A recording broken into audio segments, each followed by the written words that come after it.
Welcome, everyone. Thank you all for coming. I'm Professor Charlotte von Robert and the director of the Taubi Center for Jewish Studies. And it is my distinct pleasure to welcome and introduce to you our visiting presenter of our annual Roland Endowed lecture. But before I do so, a few thank yous are in order.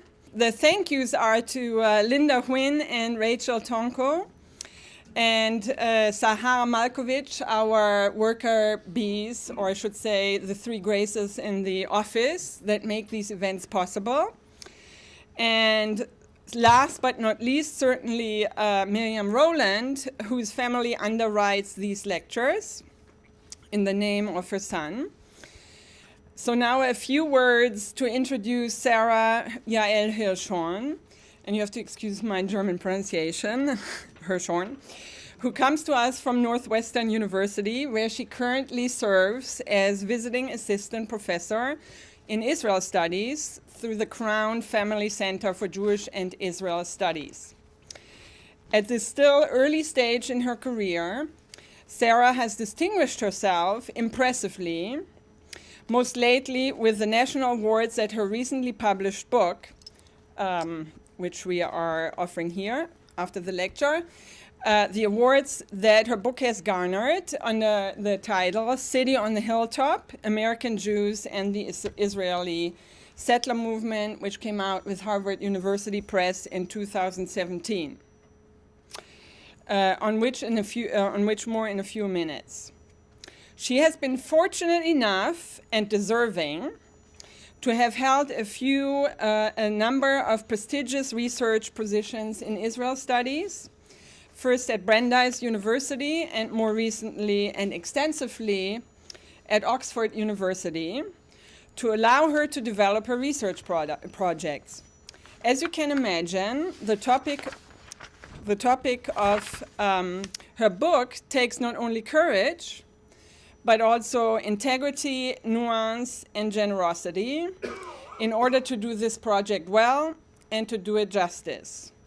And to do so with authority well earned and taken seriously. And this, Sara has worked hard to establish. Already as an undergraduate student in political science at Yale University, she worked as a research intern for the then ambassador Dennis Ross, as well as for scholars and professors at Yale and Chicago writing on Arab nationalism, such as Dr. Salim Yaqub at Chicago University, and on conflict in the Arab world with Dr. Alan Lust-Oker at Yale. She pursued her graduate work at Chicago in history, first with an MA thesis on the uncomplicated figure of Meir Kahane, and then a PhD on the Jewish-American participation within the Israeli settler movement. That project is a book that finally appeared after much further development with Harvard. It is beautifully written, integrating field work with people living in the Shtachim with historical research. It avoids polemics as well as apologetics and instead analyzes the dynamics of the settler movement in Israel that so deeply shaped the relationship between American Jews and Israel. For that book, Dr. Hirschhorn received last year's Sami Rohr Prize in Jewish Literature in 2018 and was also a finalist for the National Jewish Book Award in 2018. I still live in the previous century.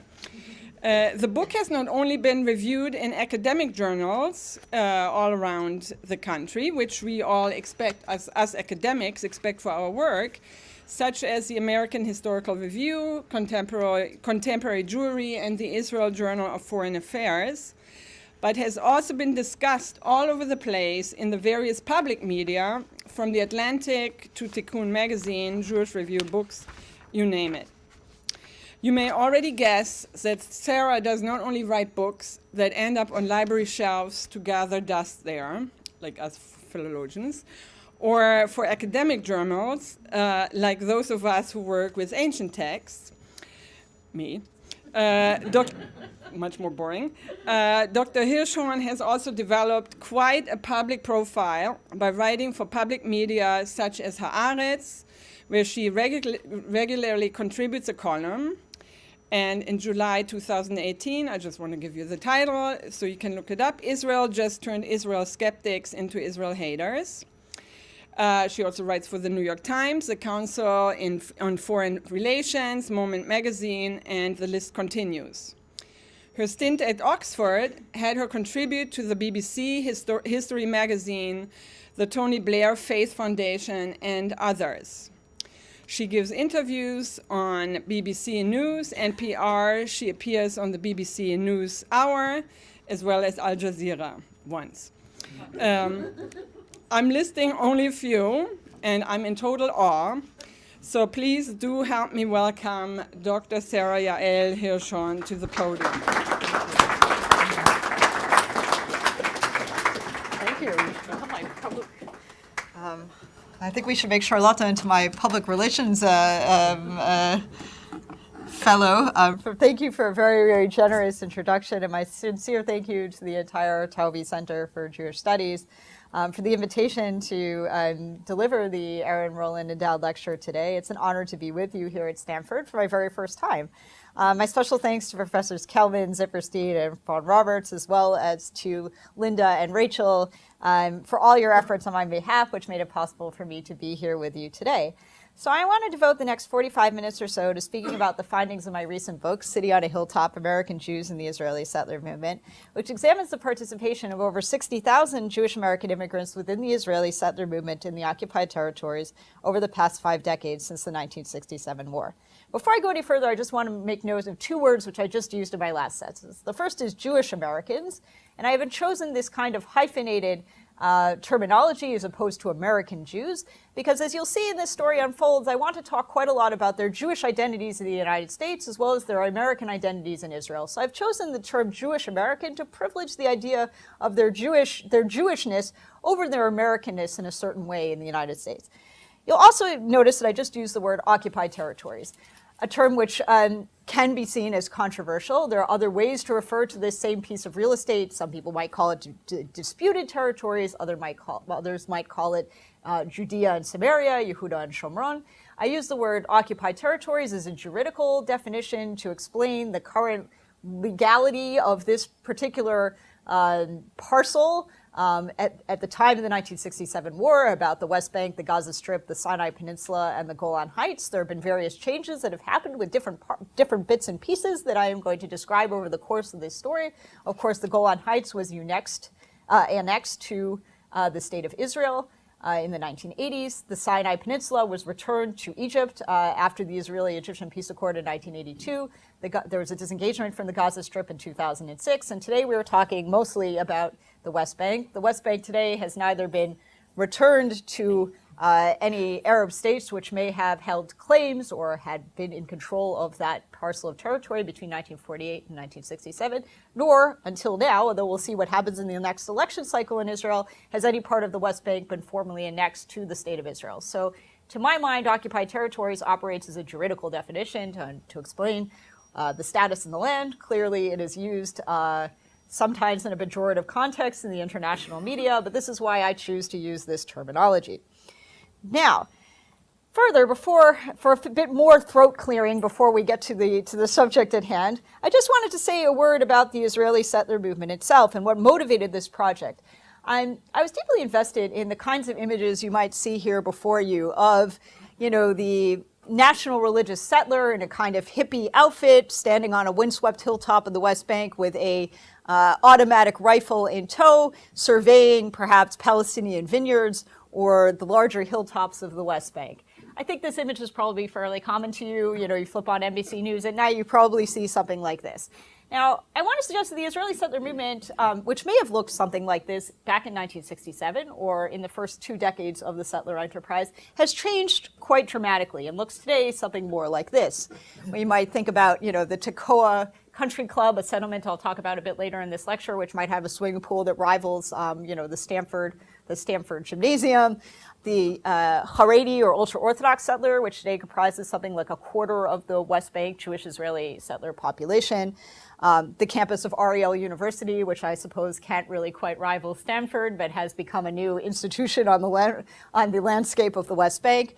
A settler like Naftali Bennett, who has transformed from a millionaire entrepreneur into up until recently, the head of the Jewish Home Party in Israel, and is now a fixture of the national religious political spectrum. And last but not least, Rabbi Menachem Fruman, who engaged in Palestinian settler dialogue in order to reach a kind of religious bottom-up peace.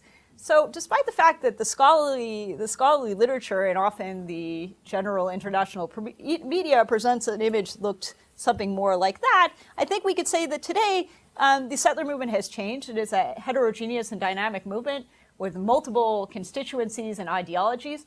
And, there's really quite a changing face of the movement, looks something more like this in the image I showed you before. Now, one face of the movement might be a very American face, which looks not that different from you here in the audience. And I want to speak for the rest of the lecture, for the most part, about the contribution of Jewish American immigrants to the Israeli settler enterprise over the past 5 decades. So I want to start with a phrase from the U.S. Constitution, that we hold these truths. Am I in the way? Can you see it? Okay. That we hold these truths to be self-evident, that there is a profound link between the Trump administration and the occupied territories today. You can see here on the bottom that as part of his courtship of pro-Israeli constituencies in the summer of 2016, then candidate Trump opened a campaign office in the West Bank settlement of Karnei Shomron to get out the American-Israeli vote, particularly of Jewish citizens living overseas who would be counted in the international ballots. In the decades before, new U.S. Ambassador to Israel David Friedman was appointed to his post. He was a well-known patron of the West Bank settlement of Bet El and is widely considered one of the most politically and financially supportive backers of the Israeli settler movement in the U.S. Jewish community. Perhaps so much so that the U.S. State Department has been forced to repudiate some of his comments about the alleged occupied territories and the status of the settlements in recent public statements. Further, of course, Jared Kushner, Trump's son-in-law and close advisor, alongside the Kushner Family Foundation, have also been politically and financially supportive of the Israeli settler prize for many years. However, while it's unclear what the Trump administration is thinking regarding to its so-called ultimate deal and the future Trump peace plan, which we expect to reach our consciousness reasonably soon, suffice to say there's a deep and dynamic link between the Trump administration and the occupied territories today, and the status of the treatment of the settlement issues may change dramatically with a new Trump peace plan.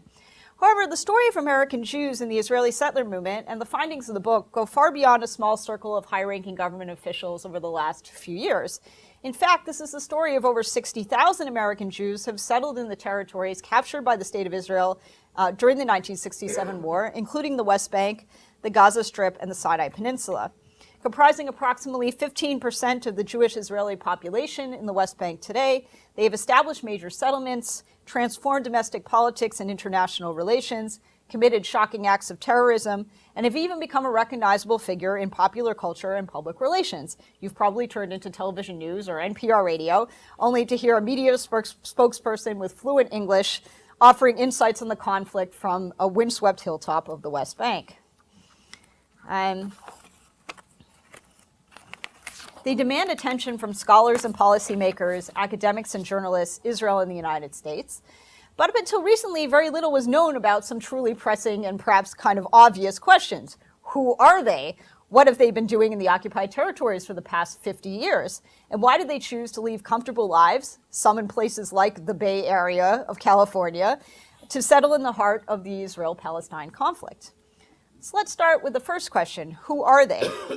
I'd like you to meet Yona and Malka Chaikin in the introduction of my book, who came from my hometown of Springfield, Massachusetts. Yona was a contemporary of my father. He went to the high school my uncle graduated from. He had his bar mitzvah at the synagogue that my grandfather helped found. He later went on to MIT, where he met his wife Malka, a conservative Jew who had grown up in Philadelphia during the Six-Day War, and they married and moved to Brookline, Massachusetts. And they later moved from my hometown of Springfield, Massachusetts, to the settlement of Hebron. I have to ask myself the question, who are these people who came from a life and a background that seems so similar to mine growing up in the United States, who made such a radically different choice than I myself have made, either professionally or personally, to come to settle in 1984 in literally the center of the Israel-Palestine conflict in Hebron. And this story really motivated my research about a much, much larger group of Jewish American immigrants who have come to settle in the occupied territories since the 1967 war. But if I was to ask an American audience, who is the first Jewish American settler that comes to mind, I don't think you would have shouted out Malka Chaikin. If I might have asked you, the first settler that you might have suggested might be Baruch Goldstein, a medical doctor from Brooklyn, New York, who immigrated to the West Bank settlement of Kiryat Arba, which adjoins Hebron, and was the perpetrator of the massacre at the Tomb of the Patriarchs in Hebron in 1994, killing 29 Muslim parishioners bound in prayer, wounding over 100 others, prompting international condemnation, and perhaps nailing one of the nails into the coffin of the Oslo Peace Accord. Goldstein, coincidentally, was a friend and the legal guardian of Malka and Yonah Chaikin's 8 children in the city of Hebron, in the settlement of Hebron. Yonah and Baruch prayed together at the Tomb of the Patriarchs, often long before this massacre took place. In the wake of this terrible terrorist attack, Prime Minister Rabin fulminated before the full Knesset about Goldstein's foreign origins, railing, "This murderer grew up in a swamp whose sources are found here and across the sea. To him and those like him, we say, you are not part of the community of Israel. You are not part of the national democratic camp in which we in this house belong. You are not partners in the Zionist enterprise. You are a foreign implant. You are an errant weed. Sensible Judaism spits you out." Then Foreign Minister Shimon Peres labeled Goldstein's allies as enemies of the people. And the Minister of Aliyah and Klita, or Immigration and Absorption, Yair Tzaban, proposed a migration ban on some Jewish American immigrants, including those from Brooklyn, who he pinpointed as the poisonous morass in which this terrible massacre grew. One Tel Avivi, quoted by the New York Times, suggested that most American Jews are extremists and troublemakers too. And certainly some fellow Jewish American settlers who I interviewed felt tarred by the same branch. For example, Bob Lang, a settler I interviewed in Efrat, the story of that settlement I'll tell a bit later, noted that we're all tagged as settlers now, and with that word alone, we're put down 2 pegs below everyone else. Sorry about that. I'm going the wrong way here. Now we're all seen as Baruch Goldsteins. But were they all really Baruch Goldsteins? And this was really the question that motivated much of the heart of this book. In fact, there are 2 common and contradictory caricatures of this constituency today, which you might see here on the left and on the right.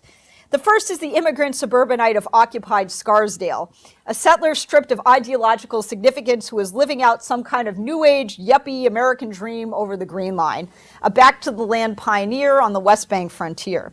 The other, of course, is the zealot for Zion, the most fanatical ideologues within an already quite controversial political and social movement that is the Israeli settler enterprise. To me, neither of these viewpoints seem to offer a satisfying or sufficiently complex study of Jewish American settlers. And I tried to answer the question of, are they all Baruch Goldsteins, in 3 different ways. The first was a statistical and demographic profile of Jewish American settlers in the occupied territories, to find out literally who they are and what the background of these people might have been. 3 case studies of settlements founded by and for Jewish American immigrants at Yamit, Efrat, and Tekoa. 3 different stories that have very different origins and outcomes, which I'll talk a bit more about in a few moments. And last but not least, a kind of analysis of the discourse deployed by Jewish American settlers to justify and normalize their project to the international community. I found very much that they spoke the language that we here in the West seem to understand, that of rights, and they framed their project as one for Jewish human and civil rights, trading on their backgrounds, which I'll speak more about, growing up in the United States. And they used this new kind of rhetoric to revolutionize the public relations of the Israeli settler movement as a whole, which is why you often might see them on television news or lobbying in halls of Congress, or otherwise as part of popular culture that you may have experienced in flipping on your TV or radio today.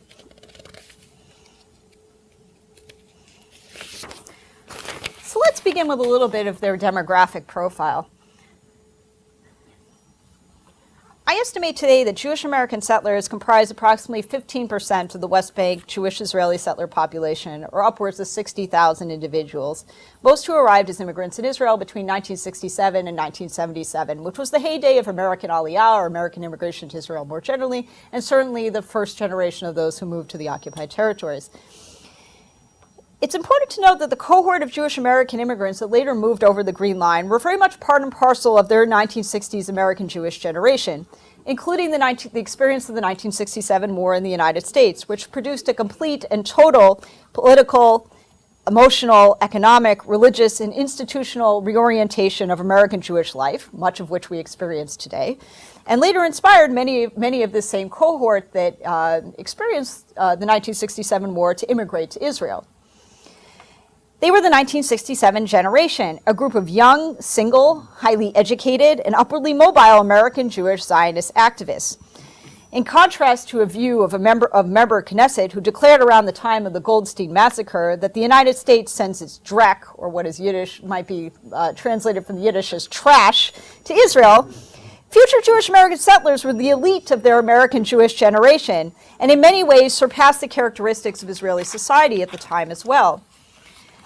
They were the super Jews of their American Jewish generation. As I mentioned earlier, I use the term Jewish American immigrants as opposed to American Jews as a deliberate choice, because this group put the emphasis on their Jewishness before their Americanness in their hyphenated identities in the United States, and were the biggest Jewish identifiers of their generation. This is not to say that all Jewish American settlers in the 1967 generation were strictly orthodox in their religious practice, as some did observe the Sabbath and Jewish dietary laws, or kashrut, in some way, and had often received some kind of formal Jewish education, at least in their early years of life. But what distinguished them from their peers was that they were self-consciously identified as Jews. Most of their friends were Jewish. They were members of Jewish institutions in the United States, and they took part in Zionist youth movements in their formative years. Their identity as Jews and their identification with the Jewish community was really the most salient feature of their lives in the United States prior to their immigration to Israel. Nonetheless, and this was perhaps the most surprising and significant finding of my research, was that in contrast to the popular perception that future Jewish American settlers were entirely concerned with Jewish issues, that they were right-wing in their political views, or even Republican neoconservatives, perhaps people who you might find down at the Hoover Institution not far from this room. The vast majority of this cohort voted for the Democratic Party in the United States and were active in and sympathetic to the liberal progressive social movements of their day of the 1960s and 1970s. They both supported and identified with the struggle for civil rights and against the Vietnam War, and borrowed both the ideology and tactics of these social movements for what they would later describe as their own struggle for Jewish human and civil rights in the occupied territories.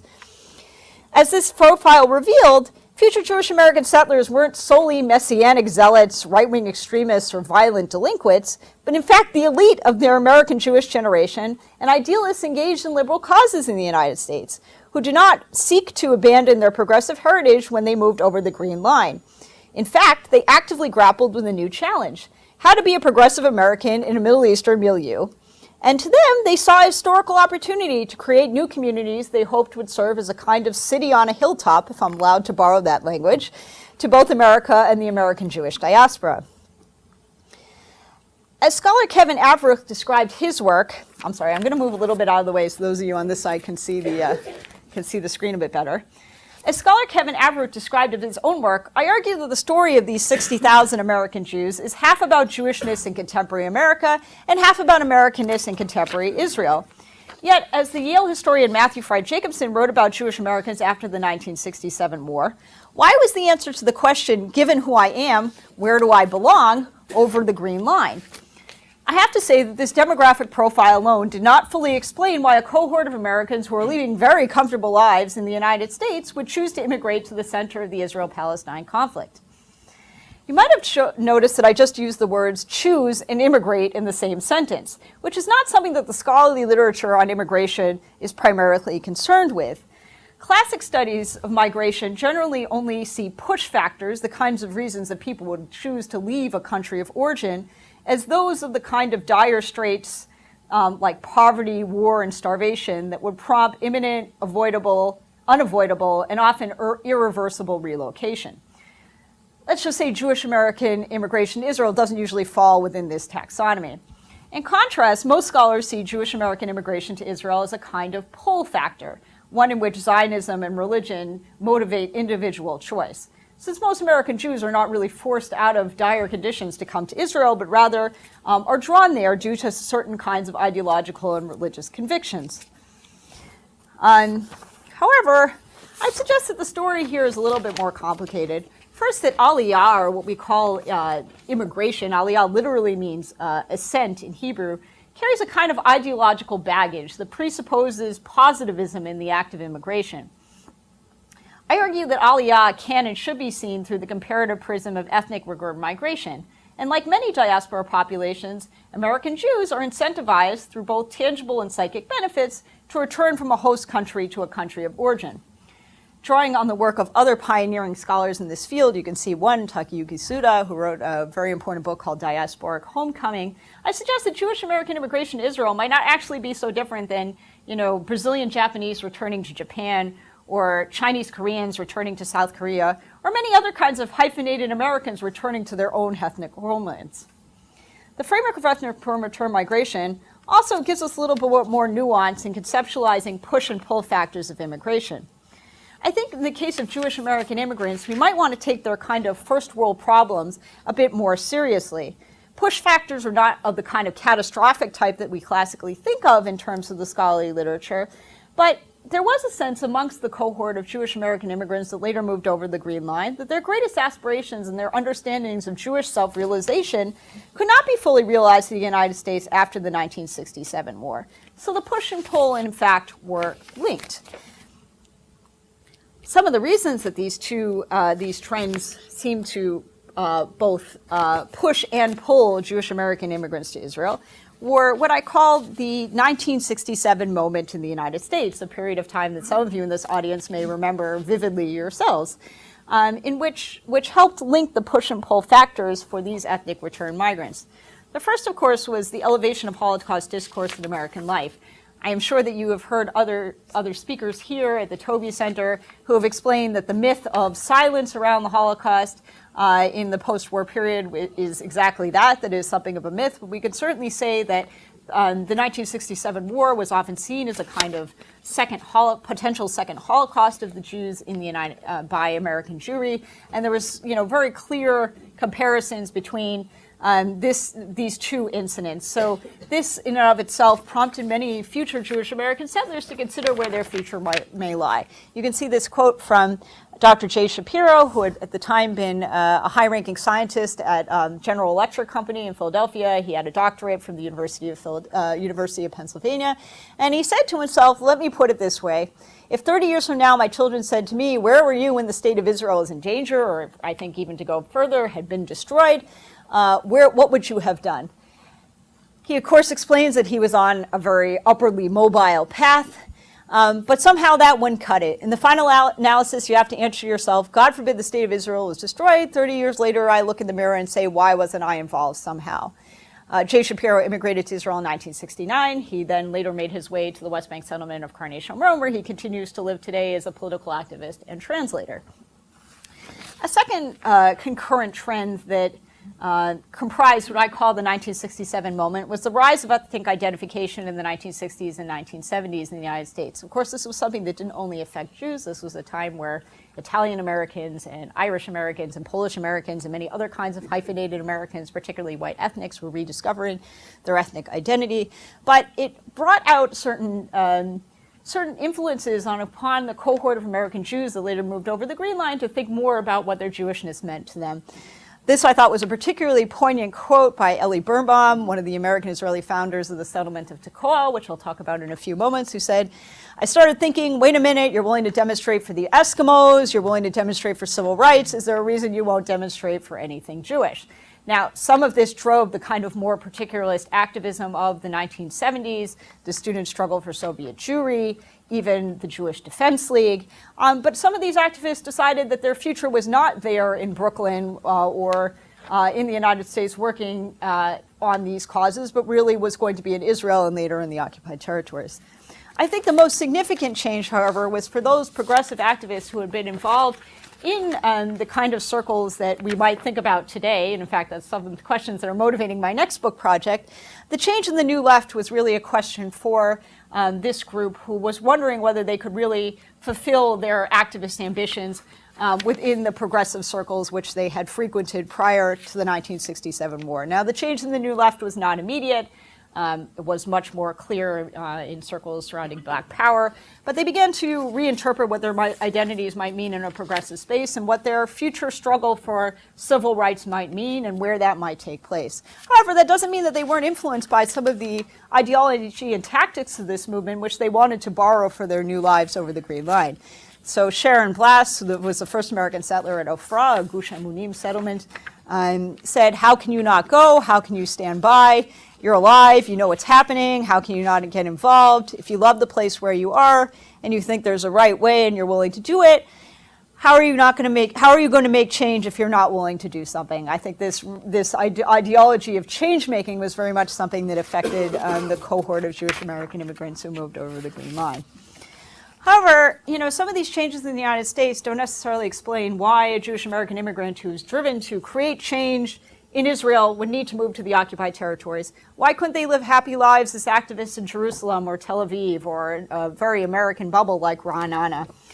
And this, I think, is the next development that I tried to think through in my book, which was what I consider to be the deep and profound link between immigration and ultranationalism. First, to say a few words about the ways I think theoretically about the Israeli settler movement. This is perhaps the more academic part of this discussion, but I will try and make it as accessible as possible to the rest of our room. There's a lot of jargon that's thrown around to talk about the Israeli settler movement. Some people call it fundamentalism. Other people call it extremism. Some people call it zealotry. But I don't think any of these words really says anything substantive about either the ideological orientation or social behavior of this movement. These are, good buzzwords that you can throw around, but they don't necessarily have all that much descriptive or analytic power. So I basically have rejected a lot of this kind of scholarship. And instead, I've been inspired by the late Charles S. Liebman, who had an understanding that Israeli ultranationalism could be mapped on three axes. The first, of course, is territorial maximalism, this idea that the state of Israel should extend beyond the 1967 borders, even a vision of the river and the sea. The second is a kind of understanding of ethno-national exclusion, which today we might call some kinds of forms of xenophobia or rejection of the other. And last of all is cultural hegemony, which he interprets in the Israeli context as a halachic state or a kind of Israeli theocracy. And Israeli ultranationalism, to his mind, followed on the extreme of these axes. And you could plot, various different groups or individuals within the Israeli settler movement at different points on this axis, but this is sort of the framework in which he conceptualized the Israeli settler enterprise, and something that I found useful in thinking a little bit more clearly about the way we might construct this movement theoretically. And because of this, I see a deep connection between Israeli ultranationalism and immigration. And I will explain why. The first is that I think that a lot of the figures that later immigrated to Israel from the United States had already been exposed to some of these ideas in their youth. Particularly, there was a preponderance of respondents in my study who had been members of the youth group Beitar, the revisionist Zionist movement in America, where they had already understood a kind of ideology of between the river and the sea from their activities as teenagers in the movement. The second was a bigger question about immigration, and that is to say that Americans often come to Israel, or Western immigrants more generally, but American immigrants in particular, come to Israel to be self-appointed agents of progress, rationality, and change, and sometimes even speak of a kind of white man's burden of leaving the United States and coming to Israel. This is a group that really comes to make a difference, and we'll talk more about why they decide to make a difference on the right instead of the left, but they make a difference. They want to make a difference across the political spectrum, especially in a new movement to settle the land, which at that time had been in desperate need of bodies and finances, which often led them directly into the center of the conflict. Yet, despite this desire to be change makers, I think that most of us who have ever experienced the Israeli Central Bus Station can agree that American and Israeli norms don't always coincide. That Americans are what is known in the scholarly literature as the Freirim of Israel, the kind of naive, unassimilated group who don't really understand or can assimilate into what I call the military bureaucratic complex of Israel. They didn't grow up in the Israeli kindergartens. They didn't go to the same schools. They didn't serve in the military. They weren't educated in the same universities. Most Western immigrants find the transition to Israeli culture very difficult because the barriers are quite high if you haven't been assimilated into the process at a young age. However, I think this has dramatic consequences, not just for the socialization of all of us that have to push and shove at the Israeli bus station, but for those who are seeking to find alternative outlets for their desire to create change in Israel. And one place I saw that they could make a contribution and where they felt that their goals to assimilate had more chances of succeeding was within the Israeli settler enterprise, which offered a kind of enclave culture, kind of face-to-face interaction in a small community where their absorption capacity and ability to contribute was higher. Also, in these settlements founded by and for Jewish American immigrants, they found concentrations of individuals who were just like themselves, and sometimes even lifestyles that rivaled or exceeded that which they had left at home. In fact, the quality of life opportunities in wealthy settlements like Efrat, which I'll speak about in a moment, rivaled the Upper West Side of New York in certain respects. And it was a place where their lifestyle quite literally mapped on their ideological convictions. So a complex interplay of ideological, associational, and lifestyle factors drew these immigrants into the Israeli ultranationalist camp and the settler movement and kept them there. Now that we can answer the questions of who they are and why did they choose to settle in the occupied territories, we might want to ask ourselves, what had they actually been doing for the past 5 decades, and how did they discuss their own activities? So as I mentioned earlier, most Jewish American immigrants to Israel-Palestine came in the aftermath of the 1967 war, often having their first exposure to the occupied territories as tourists, volunteers, and foreign exchange students, including from places like the Bay Area. Despite the fact that there were few settlement projects in the occupied territories between the 1967 and 1973 war, we do find Americans in the earliest projects there, the reestablishment of Kibbutz Kfar Etzion, which had a starring role of a Californian by the name of Sandy Amichai, and a Jewish presence in the city center of Hebron, which was led by Miriam Levinger, the Bronx-born wife of Rabbi Moshe Levinger, who led this initiative and was a major founder and activist in Gush Emunim, which was a premier vanguard settler group known for its messianic vision to settle in the whole of the land of Israel after 1974. Americans also dreamed of large-scale initiatives for the immigration of their brethren to the occupied territories in the late 1960s, including a plan for Shalom City, Israel, from a rabbi in Baltimore, which he described as a kind of Pleasant Town USA, which would even include an annual celebration of Thanksgiving in Kennedy Hall, where Muslim Jews and Christians would come together to eat schnitzel. Perhaps unsurprisingly, the plan was deemed unrealistic and somewhat antagonizing to native Israelis by the Ministry of Immigration. But in the years after the Yom Kippur War, many of the features that seemed so bizarre to those Israeli bureaucrats were actually realized in settlements founded by and for Jewish American immigrants.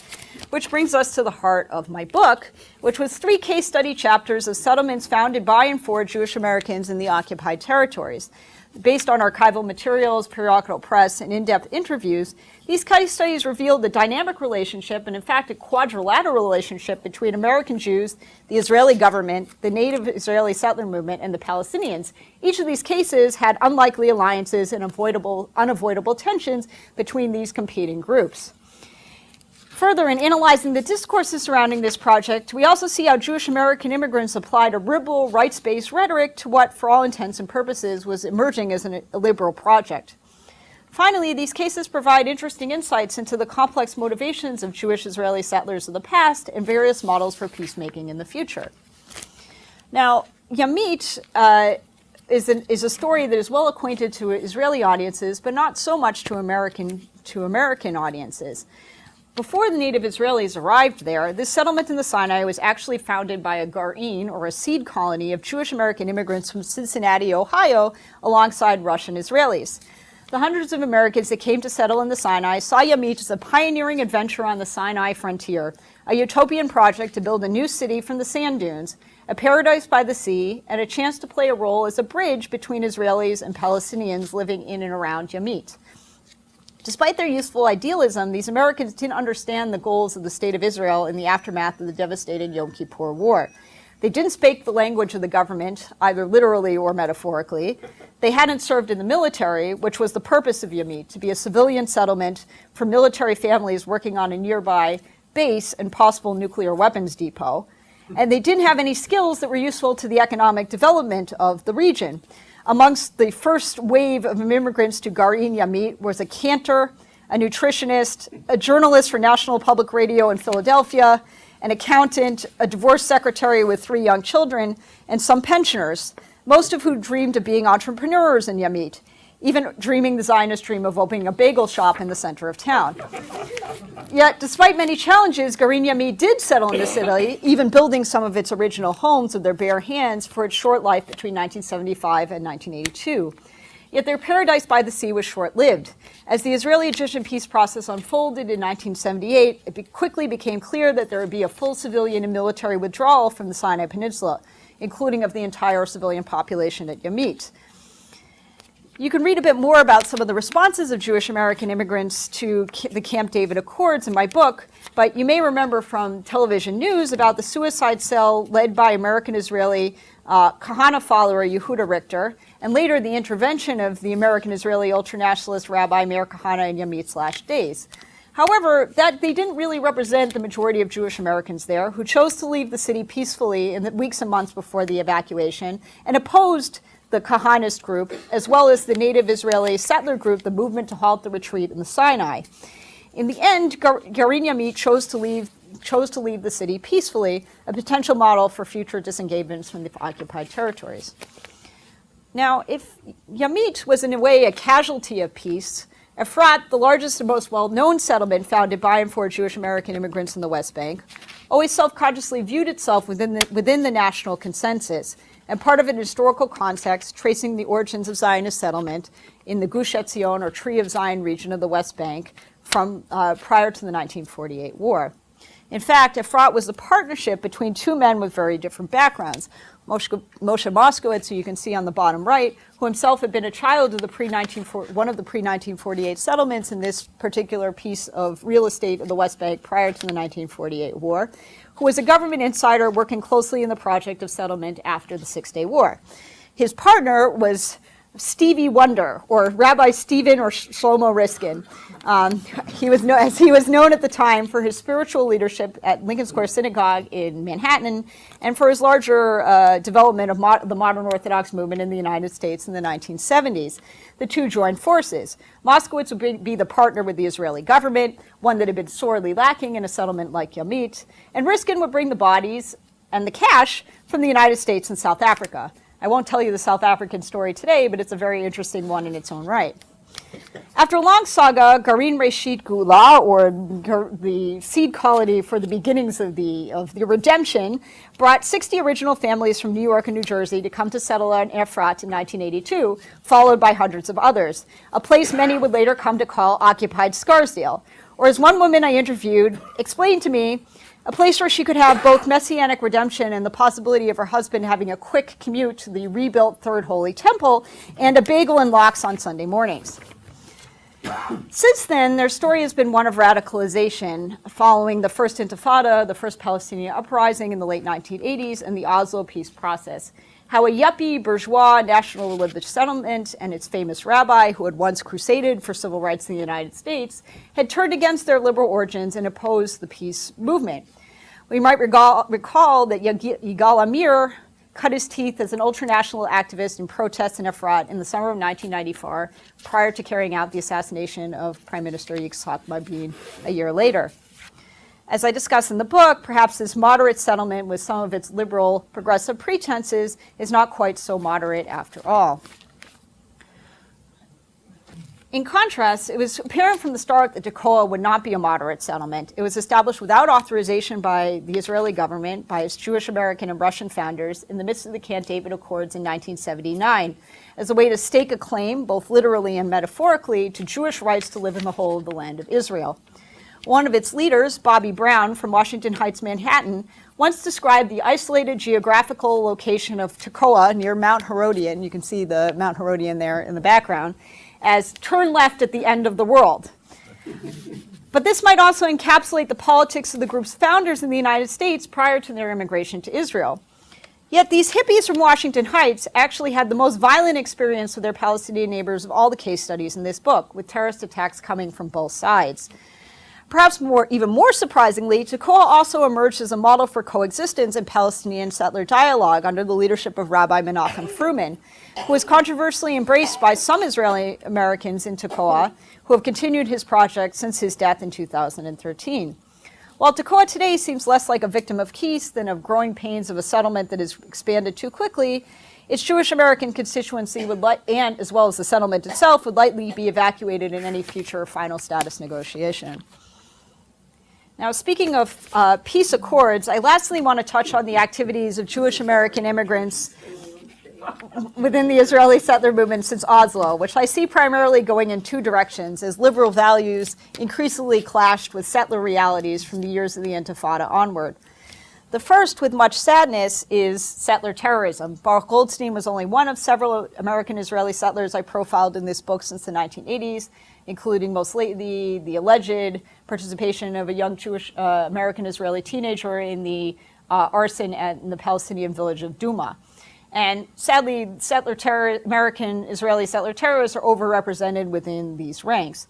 As my research has revealed, for several of these individuals, it was a story of losing their liberalism in what they perceived as a Middle Eastern environment and a community that would only understand violence that led towards their reorientation towards terrorism. Yet, despite the fact that most Jewish American settlers are not terrorists, they found themselves tarred by the same brush in the aftermath of the Goldstein massacre. In partial response to this stereotype, many Jewish American settlers became involved in the public relations of the Israeli settler movement, revolutionizing its message to the international community. As savvy cosmopolitans with fluent English skills, they tried to turn scripture into a soundbite or prophecy into public relations as spokespeople for the Yesha Council Foreign Desk and other organizations they founded during the Oslo process and beyond.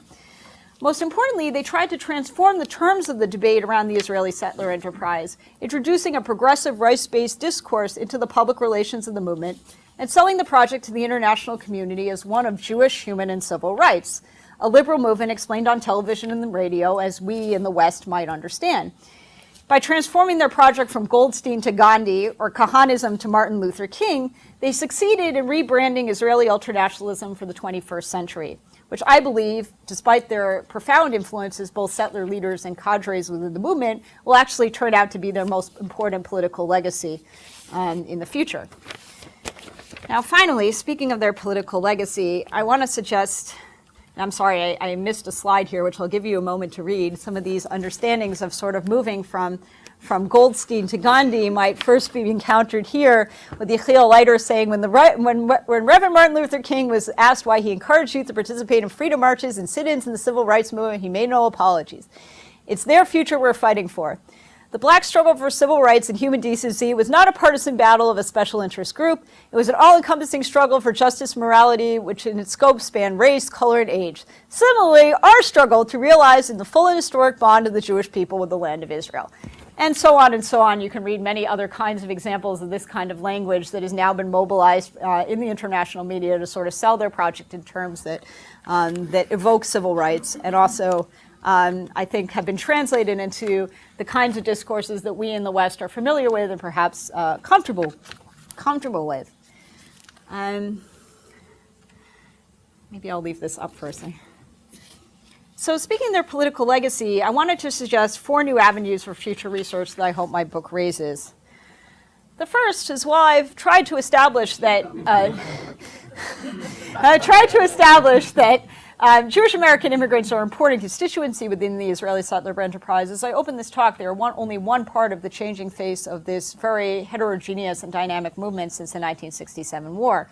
While so much of the literature is focused on the national religious, they're actually a minority in the settlements today, and they don't have a monopoly on the ideas or rhetoric of this very variegated enterprise, and really have lost quite a lot of market share.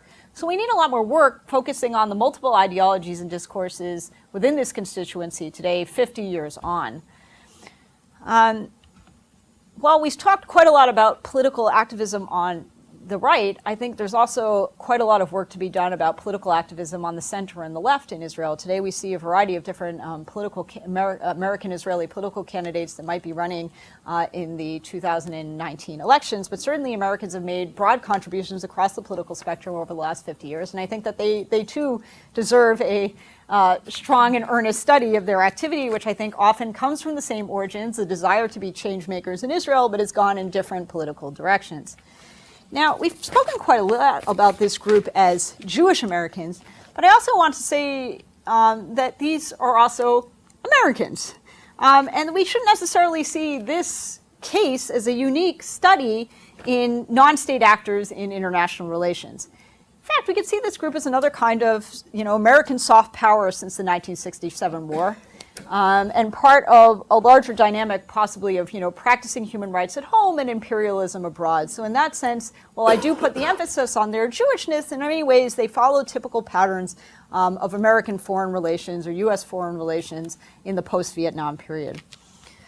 Last but not least, as Israel increasingly becomes a wedge issue in American electoral politics, we only needed to read the news today to see that, this study raises some questions about the nature of American Jewish liberalism, this seemingly strange and particular variant of American liberalism, or of Jewish liberalism that seems quite exceptional, and some of the unintended consequences of importing this American Jewish liberal discourse into Israel. I think the case of Jewish American settlers has demonstrated that territorial maximalism can in fact reveal the limits of liberalism, and how social movements to the right can exploit the discourses of the left. I might argue that this study was about the malleability of liberalism and the plasticity of progressivism, and how liberal ideology and tax kicks are really rife for manipulation and can be applied to just about any political project that you so choose. Last but not least, perhaps by framing the Israeli-Palestinian conflict solely as a clash of rights, as we've spoken about quite a lot today, might not easily lead to its resolution. As the politics of Jewish American settlers continue to unfold, Rabbi Riskin, one of the founders of Efrat, said that this constituency should be a chapter heading rather than a footnote in Jewish history. And it'll be important to continue to consider the legacy of their participation over the years to come. So while I fear I wasn't entirely able to settle the debate, perhaps we'll take some questions and see how far we can go. The students first. Okay. Thank you, Sarah. We have time for a few questions, and I would encourage the students that have been sitting on the floor in the back to start. And if not, Don't be shy. So you talked about some of the messaging of trying to promote to a world audience the settler movement, and which drew upon sort of this civil rights discourse, even borrowing from Dr. King. So that's what they told the world. What were they thinking? I mean, to me, some of this text reads as outrageous, but that's maybe my own politics. But was the internal motivations different from the external messaging in this sense? Right. So, I mean, I think that, you could make the criticism of this study that I've taken their ideas too sincerely. I've taken them at face value, that I haven't interrogated their own positions, and maybe they're doing this all for show. I don't think so. I think this is what they deeply believe, that they, really have tried to square the circle for themselves of how they can move from a progressive background in the United States to, let's say, perhaps a less than progressive project on the Israeli right, and that they have seen this as really kind of in continuity with their previous identities and the things that they say here that they believe. I mean, when I don't think I put up the quote here, but where Rabbi Riskin said, we're squatting on a hilltop in Efrat that we want to include into the parcel of the municipality of Efrat. This is just like sit-ins in Selma where I sat down with African American activists in solidarity. In fact, he was arrested in a tallit holding a Torah singing "We Shall Overcome" with his fellow settlers on this hilltop. And I think this is a genuine expression of what he and his allies believe. Now, we may feel that there's cognitive dissonance, say, in some of these statements, but I think it's important to understand what their outlook is, and I think to some extent to take it at face value and not to suggest that they're cynically manipulating this discourse for the consumption of the international community. I don't think that's what's going on. I think it's that we receive this message quite differently than they express it. Have you looked at their children of the Americans born in Israel? Is this, I was born on the kibbutz and I left, or do they stay and remain part of the movement? So I think there are a couple of answers to that question. First of all, of course, the children who are born in Israel are more fully assimilated into the Israeli, military bureaucratic complex, shall we say. I mean, these are kids who are raised in Israel. They speak Hebrew as their native language. They are raised, in settlement schools. Later going to many or most go to the military. In fact, a third of the IDF officer corps is comprised of settlers today. And they go to universities and take jobs in the settlements in Israel. I think they go in two different directions. The first is to say, just a sidebar is to say, much like the Silicon Valley, kids who grow up in a place like Efrat are actually priced out of their parents' territory. They can't live next door to their parents. They can't live in the settlement because they can't afford it. A house in Efrat costs $1 million, which may sound kind of low to the Bay Area, but for an Israeli settlement, that's quite significant, and perhaps not that different from places in New York or New Jersey that they left. So they can't afford to live with their parents. The other thing is that I think they go in two directions. Either they want to drop out of the movement, that they had it with a sort of kind of pleasant town, small life with nothing to do in the settlements. There is quite a drug, alcohol, every kind of other kinds of addiction, abuses, and alternatives lifestyles that exist in any city also exist in the settlements if they're somewhat under the radar. A lot of the children have just had it. They want to go live in the big city. They want to see what they do feel very much, though there's been quite large efforts by politicians to normalize the Israeli settler movement and kind of erase the green line and suggest that this is all Israel and everyone is equal. I think settler children generally feel that they are the marginalized, they are outside of the mainstream. They want to experience what being a real Israeli in the big city is like. The other alternative is to go in the other direction, much like their parents sort of made these choices. Do they, go in the direction of, doubling down on their liberalism, or do they abandon it altogether? I think that their children likewise either want to go to one extreme, which is leaving the settlements and pursuing a different lifestyle, or they want to become, hilltop youth. They want to become the most radical. In fact, they see their parents living in a place like Efrat as having become, basically the Israeli equivalent of bourgeois soccer moms. They don't think that they're radical enough. The Israeli settler enterprise, largely they feel is too much in cahoots with the government, that isn't quite pursuing a line that is strong or radical enough. They want to take the next step and become much more radical activists than their parents. So I think it's one or the other. Some stay and replicate that lifestyle, but I think that's increasingly rare. Given the demographic future of the settler movement, what's likely? In what sense? People getting older, getting less active, or... So, someone like Eli Birnbaum, who I mentioned, who lived in the settlement of Tekoa, is actually, he's a psychologist. His new expertise is retirement, and he works a lot with retirees in the settlements. But I don't think that's necessarily the problem. Today, the Israeli settler movement has gone from less than 10,000 prior to 1980 to today somewhere between 450 and 550,000, depending on who counts and who does the counting. These are families, especially the religious ones, but even Israeli families of a secular nature have a much higher birth rate than the OECD average. The average Israeli has 4 children.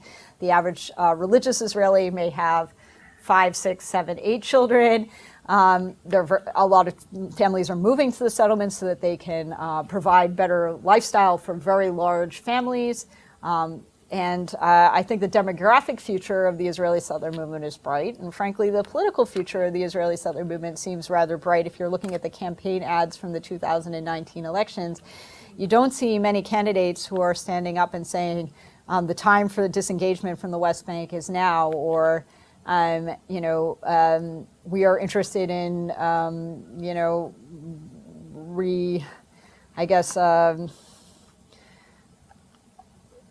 rethinking the settlement issue. In fact, I think if you see anything, it's more that the settlements are part of Israel. This is something that we think is both ideologically and strategically important to the future of the state of Israel. So I don't think that the average settler today lives in fear of being kicked out of his home. In fact, they're looking for more and more resources from the government to continue to grow and thrive. So the obvious question, you're obviously a very bright scholar in this area. What's your view on a two-state solution, or indeed any solution going forward? I guess my view would be that my view as an American Jew doesn't matter. This is going to be something that's going to be negotiated between the two parties. So I think, in every desk drawer in Washington, D.C. and in London and in Paris and God knows where, there's, a plan that says the two-state solution, and everybody wants to, roll out that plan on their fancy desks anytime, the subject of the Israel-Palestine conflict comes up. But this decision won't be made, in the White House or in the Foreign Office or other places. It's going to have to be negotiated between Israelis and Palestinians. And the polling data today for the two-state solution does not look particularly bright. I mean, more and more we're seeing polls that say less than 50% of either the Israeli or Palestinian population want to have a two-state solution, that a maximalist vision, whether that be Israeli control over the whole of, the river and the sea, or on the opposite end, Palestinian interest in having a state between the river and the sea, is increasingly large. And I think that the window of opportunity there is closing. And, once those polls consistently say most people don't want this, I don't think that that's going to be a plan that someone in the White House or anywhere else is going to be able to implement over the will of the people. So, these visions are incompatible, obviously. These are two very different one-state visions, but I think both camps are increasingly going in that direction. So I think that if there is going to be an opportunity to implement the two-state solution, it better happen really soon, because I'm not sure that the trend lines are going in that direction. I may have missed further what you said. What was your purpose in showing us a picture of mass murderer Dr. Baruch Goldstein? So I think the purpose is first to say this. In 1994, as you well know, he massacred 29 people and subsequently was beaten to death by survivors of the massacre. That's right. I He was don't beaten to death with a fire why you extinguisher. showed his picture. So why did I show his picture? I think I showed his picture because if I had asked this audience before I gave this talk, can you name one Jewish American settler? I think the first person you or someone else in this room might have said would be Baruch Goldstein. And Baruch Goldstein is certainly a very important figure within this community. It affected, he does represent a strain of thinking and action within this community. He also represents the way other people perceive this entire community, whether that be native Israelis who think that all Jewish American settlers are Baruch Goldsteins, or the international community who sees them that way. So I think he's a pivotal figure in thinking about who this constituency is, what have they been doing, are they all Baruch Goldsteins like that picture suggests, or is this a movement that is much more heterogeneous and represents various different backgrounds, projects, expectations, realizations, different kind of future. So I think that's why I put up a photo of Baruch Goldstein. It's certainly not to honor him in any way. I mean, he's a reprehensible terrorist. There's nothing else to say. Are Jewish Americans moving, making Aliyah at the same rate now as they have over the past, or is it diminishing a lot? No, quite a lot. I mean, in the decades, in the years between the 1967 and 1973 war, we're talking tens of thousands of Jewish Americans that immigrated to Israel, and, a percentage of those who mostly later, moved to the occupied territories. Today, something around 2,000 Americans immigrate to Israel. That's right. And, I think the percentage moving to the occupied territories has remained reasonably steady, and there's certainly quite a lot of promotional efforts by various immigration organizations like Nefesh B'Nefesh, which is works in tandem with the Israeli government and certainly offers quite a lot of information about those who might want to choose to move to settlements like I showed you. But, the numbers are really down. On the other hand, that means that the numbers of other immigrants moving to the occupied territories is up. So the face, again, is changing. Today we hear French being spoken in the settlements. You obviously hear Russian. I mean, there's Ethiopian Jews who live in the settlements. It's a very, diverse, I guess, mosaic of Israelis that are moving to the settlements today. Is that a positive? Is that a positive? I think it changes the way we think about the movement and we think about what might happen in the future. When this was a movement that was basically all native Israelis who grew up in religious families, went to B'nai Akiva youth group, had studied at Yeshivat Merkaz Harav, a educational institution run by the son of Harav Kook, the first chief rabbi of Palestine, right? So Yehud Kook were all sort of imbued with this messianic ideology to live in the whole of the land of Israel. The Settler movement was kind of understandable on those terms. Now there's kind of a polyglot mix of all kinds of people who come for all kinds of different reasons, some secular, some religious, some economic, some otherwise, some ideological. So I think it makes it much more complicated to understand and to think about what the future might be and what constituencies might respond to different kinds of messages. In the 60s and 70s time period, were there immigrants from Mizrahi Jews who had lived in or been expelled from Muslim lands who actually created settlements? That's a bit off topic, I realize, but these were people who had more of the push rather than the pull in terms of immigrating. And these were also people who were familiar with the Arab culture, Muslim culture, Muslim language, Arab language. Absolutely. So I should have said that, a lot of this early literature on Aliyah obviously is based on the idea that the people who are making Aliyah to Israel, who are immigrating to Israel, come from an Ashkenazi background. Obviously, as you suggest, if we think about Mizrahi Jewry who came from different traditions and are often sort of pushed out of their country of origin, we might rethink the way we think about the whole category of Aliyah in general.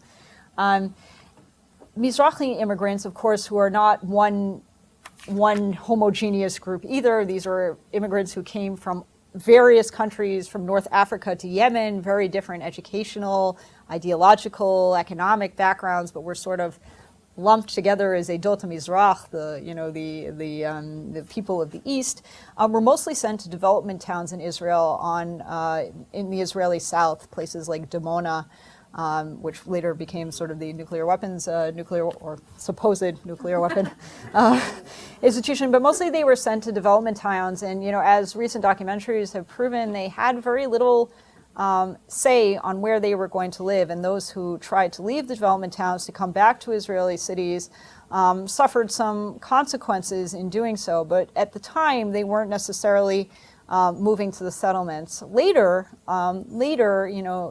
in the 70s and 80s, especially when Israel was trying to disperse its populations that were living in cities, which were becoming too expensive and overcrowded, then you saw Mizrahim moving to various settlements in the West Bank. Kiryat Arba, where Baruch Goldstein chose to settle, was also a heavily Mizrahi settlement. There are various others, and certainly today there are Mizrahi or Sephardi religious institutions in the settlements, amongst others. So there is a significant Mizrahi population, but not in the the 50s. Well, first of all, there was nothing there in the 50s, but certainly in the 60s and 70s, this was a native Israeli settler movement, mostly driven by Ashkenazim in Jerusalem. It didn't have that kind of vision of including Mizrahim within this enterprise as well. I'm curious to what extent you think there's an authentically Israeli tradition of liberal values and human rights. One of the takeaways for me of this is that the Israeli tradition is largely exported from American Jewry, or potentially that. So I'm curious if you think that there is such a thing as an Israeli culture and rhetoric. liberal values and civil rights. All right. Well, I mean, first, I think we have to think about, like, what are the origins of Zionism, right? I mean, Zionism, there's no such thing as Zionism with a capital Z, right? There were many different competing visions of Zionism prior to the founding of the state, some which came from a more liberal tradition, say Herzl, who was kind of envisioning a kind of Mediterranean, Vienna on the Mediterranean, though, of course, he himself grew up in kind of a colonial milieu, and, I think I'd say today we would say shamelessly, but I think that's the wrong word to say. I think that, quite as a man of his generation, imported, some of these ideas into what was then, Ottoman or British Palestine. We have Zionism that comes from a more socialist tradition. We have religious Zionism. We have, we have all different forms of Zionism. Some are more inspired by this kind of liberal tradition. Some come from a different background.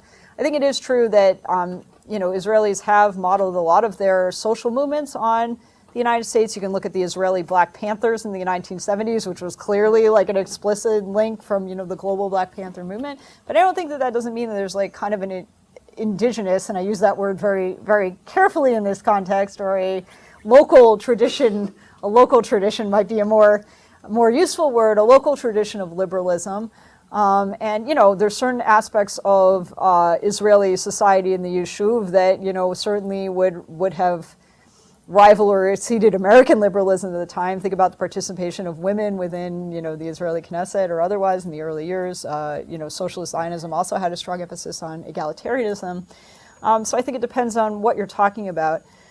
The question of human rights, first of all, I think that's a kind of recent vocabulary, and also to think about what human rights means today was not what human rights meant to people 50 years ago or 75 years ago. I mean, think about, for example, population transfer.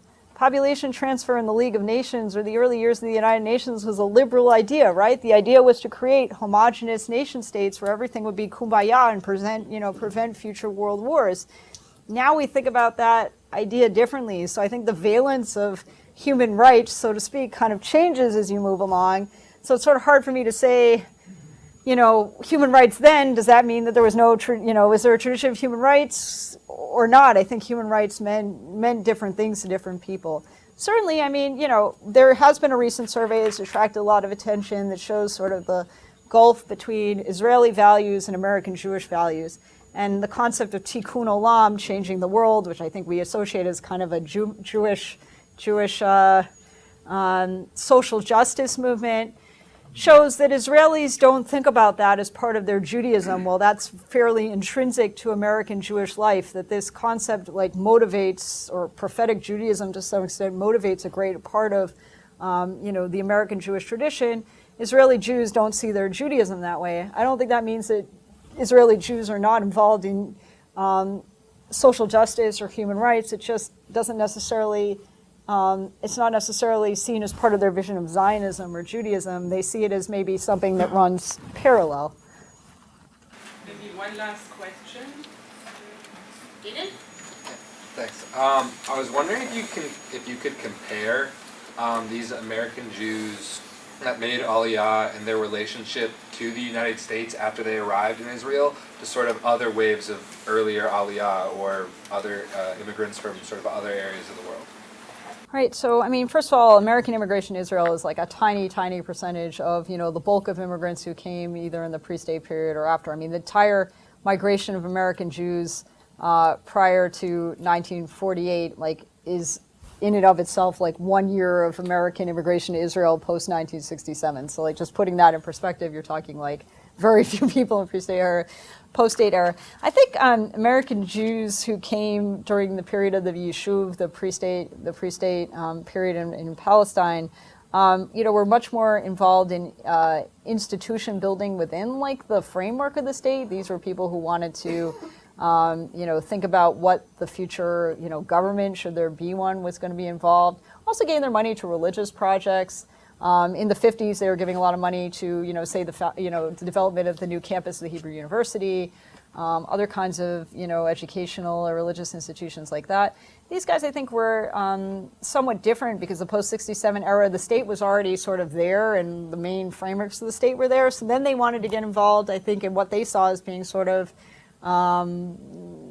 various other kinds of alternative movements that would bring the kind of changes that they didn't see there, changes maybe along the line of what they did see in the United States, to Israel, and to sort of change the system instead of creating the system which wasn't there in the previous period. Well, please help me with thanking that.